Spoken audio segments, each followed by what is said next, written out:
Детокс, детокс, детокс. Модерна дума, нали? Въпреки, че лично аз считам, че всъщност чистенето на клетъчно ниво е не само модерно, но и наложително и направо задължително, ако искаме да си подкрепяме организма, ако искаме да балансираме органите и системите, ако искаме да имаме пречистена кръв и лимфа. Така че не е модерно според мен, ами е абсолютна необходимост да чистим тялото си, телата си и клетките си. Да локализираме. Много често казвам, киселинността е болест, алкалността е здраве. Така.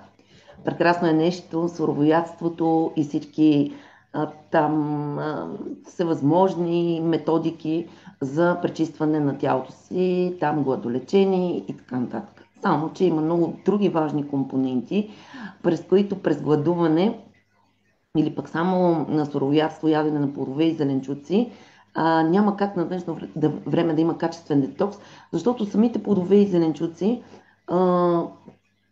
така, не са с този чист състав, който са били по времето на нашите баби и дядовци.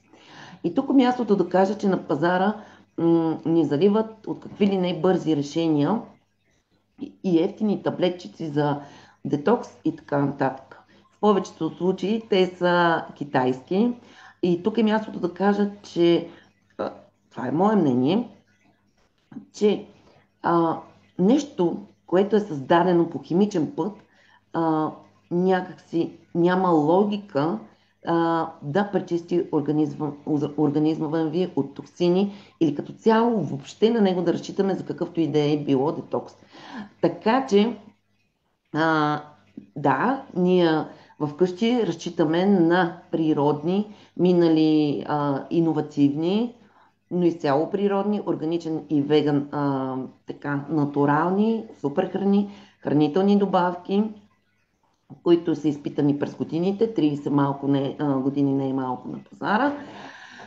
И ако желаете да ви разкажем повече как ние чистим клетките си, телата си качествено, по природен път, иновативен, напишете в коментар, че искам, ще се свържем с вас и ще поговорим с най-голямо удоволствие.